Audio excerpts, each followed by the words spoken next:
So I wrote to the insurance company and said, here's the arbitrator's award, you owe $250,000. And they said, no, we get a credit for what you've already received, the $50,000. Well, whether they get a credit or not is fully defined by the insurance policy, the contract of insurance that's between the individual and the insurance company. There are some states that dies, has a traumatic brain injury, loses a limb, some very catastrophic injury, and the individual in the car only has $100,000 of insurance. If the lawyer for the catastrophic injured person writes to the insurance company and says, the damages, the injuries that are caused far exceed the available insurance coverage, but we are willing to accept their own pocket, and they can't rely on the insurance company. And we said we want sanctions for bringing a frivolous lawsuit that had no merit whatsoever, and dismiss the case. So we went in front of this judge, and the first thing that the insurance company did was it's called change venue. They moved the venue from where the case originally was to the hometown venue of the insurance company. $292,000, probably $400. But I always make sure I add it up a little bit less. But the guy didn't do his math. All he did was sue me and my client. So rather than just call him up and say, oh, that's okay, don't worry about it, and explain it to him, I countersued him. I countersued the insurance company. I told him it was malicious prosecution, you're acting in bad faith. And we had now a whole $100,000 in full satisfaction for any and all claims, and not go against your insured personally. If the insurance company doesn't immediately offer and pay that $100,000, I'd ask, why not?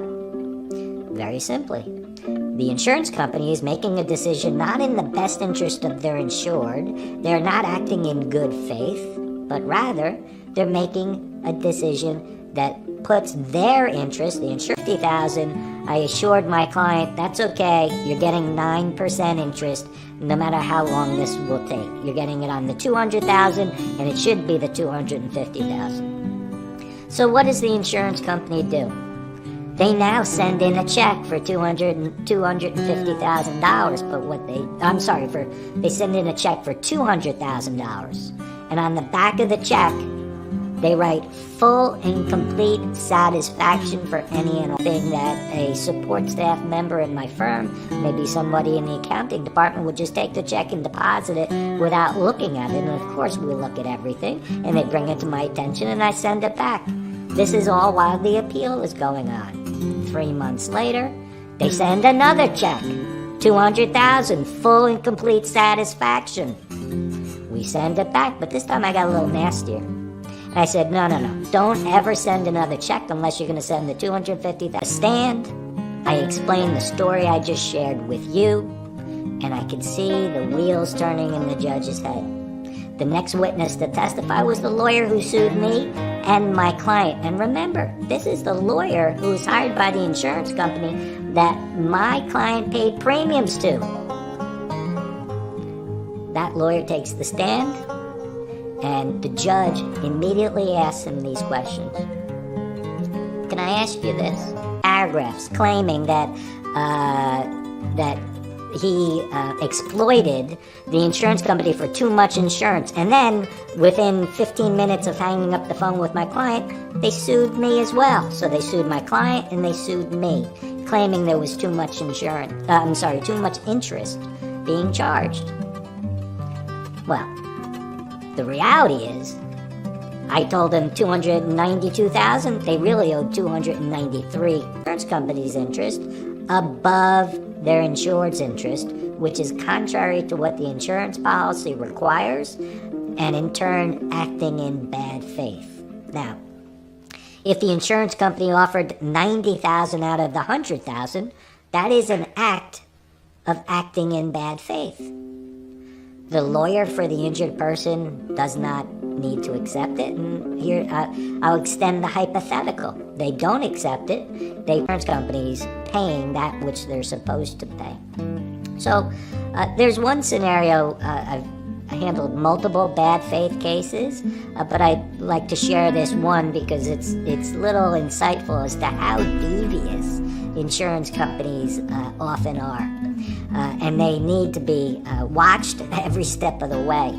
I represented an individual who was fortunate enough to have $300,000 of now has their own claim against the insurance company, saying you represented me in bad faith, exposed me to $900,000 excess verdict, and which you need to pay.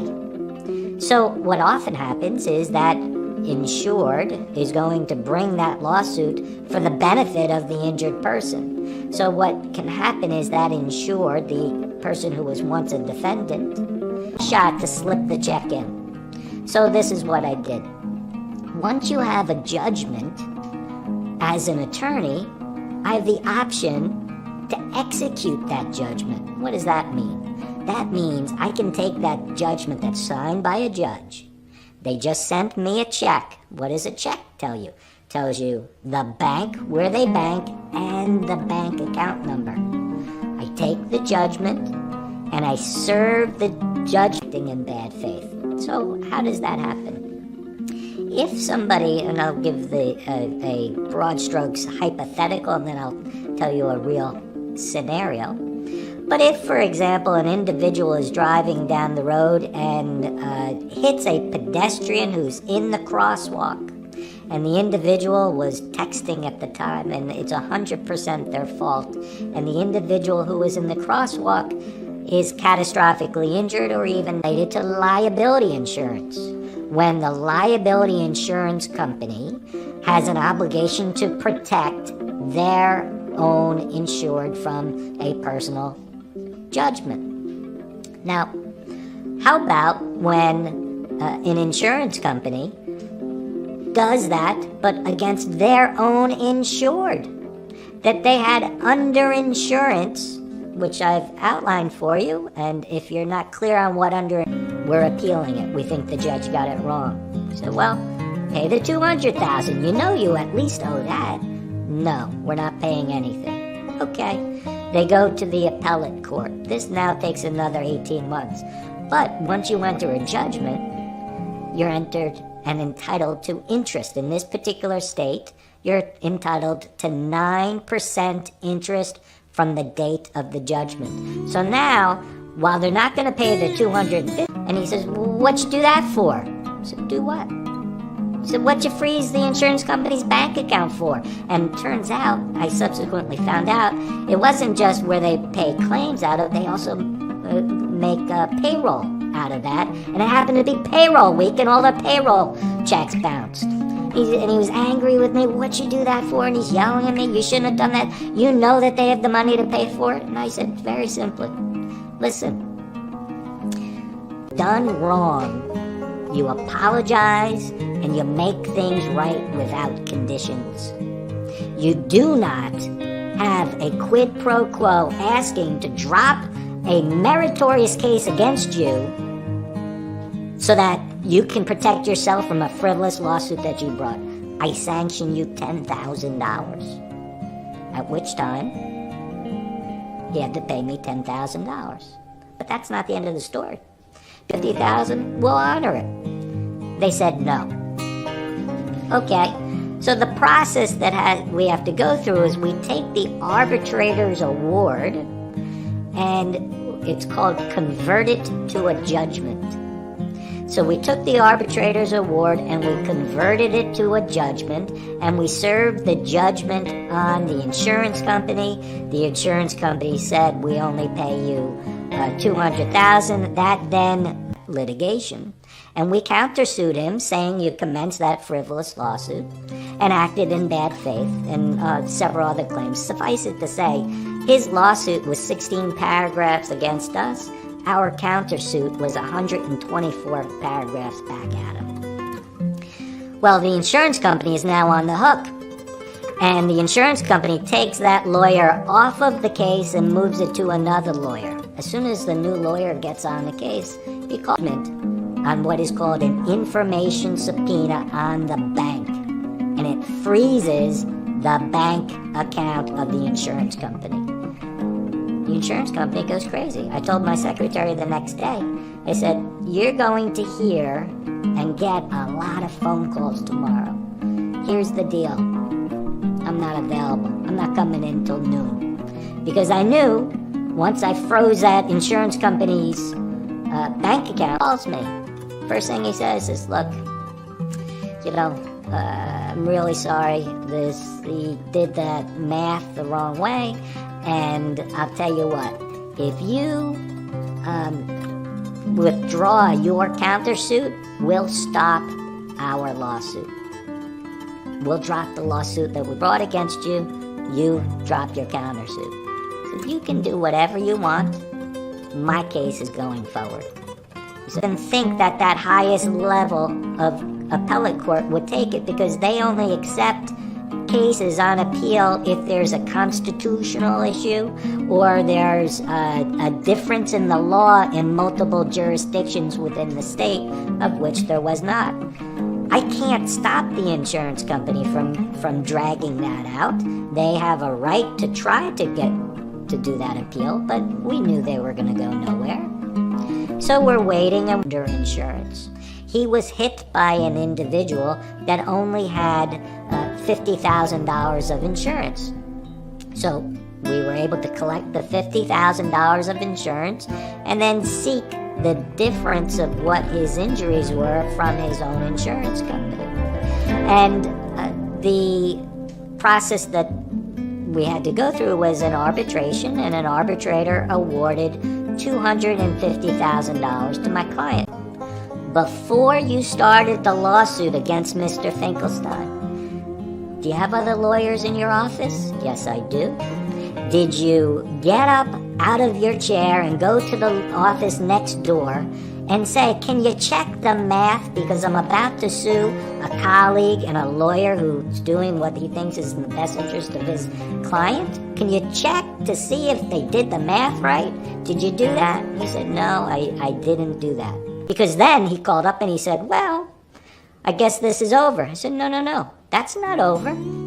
We still have a claim for the frivolous lawsuit that you brought.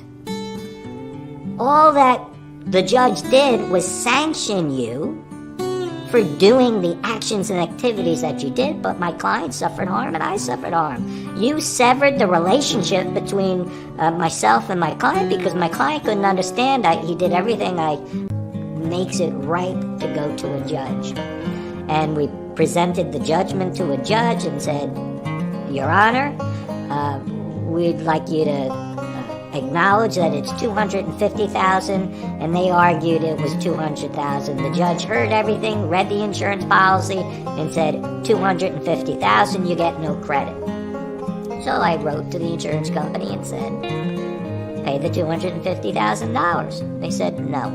We're waiting, and now another 15 months go by. And what I'm sharing with you, I hate to date myself, predates the internet. It's when we used to get the actual law journal and read the newspaper, and that the way you discovered whether or not the highest court accepted the appeal, you physically got the newspaper and you would read through the newspaper, and they didn't tell you when it was just in the newspaper. So after company, they thought we would be worried about that. We go and to argue the case for the motion to dismiss and our seeking of sanctions. The first thing the judge said to me was, look, in the 15 years or 18 years I've been on the bench, I've never sanctioned a lawyer before, ever. So why don't we just try to work this out? And I said, Judge, you sit with robes on. You have an obligation lawsuit. Well, what happened was the lawyer acted out of anger because I told him off on the phone and made him pay every penny that he owed my client. he got so angry, he acted emotionally and started a frivolous lawsuit. Well, just because he started a frivolous lawsuit doesn't mean we have to accept the frivolity of that insurance. I encourage you to search for the video blog that outlines under insurance. It's very important information. But if an insurance company doesn't pay the full amount of insurance that's owed their own insured, then they have responsibility and liability for acting in bad faith, because there's a presumption in the contract of insurance all claims. Now, if you're not a lawyer, you may not understand that if you actually sign that and deposit that check, that's a contract, and you are giving up your rights to pursue going forward. So I took that check and sent it back to the insurance company, said, no, you owe $250,000. 3 months later, they send another check in for $200,000, says full and complete satisfaction. And I'm sure that they were hoping that as a matter of law, and there's a statute that says they either do get a credit or they don't get a credit. And if there's no state law that defines whether they receive a credit, the insurance company receives a credit for what the injured person has already received, then it's limited to what's contained in the contract. And the state where I represented this individual was defined as to what's in the contract. So I said to the insurance company, they have liability for the consequences that flow from that bad faith activity. And that holds true for insurance companies. Inferred in every insurance policy is that the insurance company will act in good faith. Well, what does act in good faith mean? From the insured's perspective, the person who's being protected by the insurance policy, I said, okay, but now let me ask you this. After you brought the case to the other lawyer who did the math and determined that the math was done correctly, in fact saved you $400, did you in fact call them and say, we'll drop our lawsuit if you drop yours? I said, yes, I do. That's not how professionals act. It doesn't mean it's restricted to the writings of that policy, because the law infers in every contract that the parties to a contract will act in good faith. When parties to a contract in the execution of that contract do not act in good faith, they are acting in bad faith. Well, when a party to a contract acts in bad faith, you did what you thought was in the best interest of your client, your insurance company, and I did what I thought was in the best interest of my client. Either you pay the money or it's going to continue to be frozen. He goes, well, I don't think you should. And I said, I don't give a fuck what you think. You pay the money. He says, well, how much? Well, the $250,000 went up to about $292,000 after you added the 9% interest. I said, unless I have 215 months not hearing a word, all of a sudden we get in the mail a check for $200,000. And on the back it says full and complete satisfaction. I said, these bastards, what are they doing? And send it back, and I get the newspaper. Sure enough, the day before, the appellate court ruled that they are not going to hear the appeal, and they have nowhere else to go. So they took one last recommended he do, and you sued him? There's damages related to that. Suffice it to say, they paid another $30,000 on top, and then the whole thing went away. So I tell you that story as a backdrop to insurance companies. They don't always act in the best interest of the people who are paying the premiums to them. But at the end of the day, if you hold tight and you hold strong, they'll make good. But okay, then we're not going to drop our lawsuit against you. So the next step that happens is we, after going through the processes of a lawsuit, brought what's called a motion to dismiss the case against us. And when we brought that motion to dismiss, we said we want sanctions and costs. Sanctions are very rare for a judge to issue sanctions, because really what it is, it requires the lawyer to write a check out of $92,000 on my desk the next day. It's going to stay frozen. First thing in the morning, $292,000 is on my desk. I think we're done. Deposit it. My client's happy as could be. 10 days later, I got a phone call from my client. What did you do? What do you mean, what did I do? The insurance company just served a lawsuit against me, which was $16,000 with the interest that you owe. The checks stopped coming. The appellate court agreed with the trial judge, said they owe the full $250,000. Said, okay, now insurance company pay the $250,000 plus all the interest that you owe. They said, no, we're not paying anything because we're going to appeal the appellate court. Because at the highest court, there's a third layer of appeal. It was insane to even... There's no dispute that you owe your own insured, my client, $200,000. And really all we're fighting over is whether or not you owe the other $50,000 that they've collected from the insured, or do you get a credit for it? So why don't you pay the $200,000 now? We'll submit it to a judge, and the judge will tell us if you owe the other $50,000. If the judge says you owe the $50,000, you pay it. If the judge says you don't owe the $50,000, to hear the evidence and hear the proof.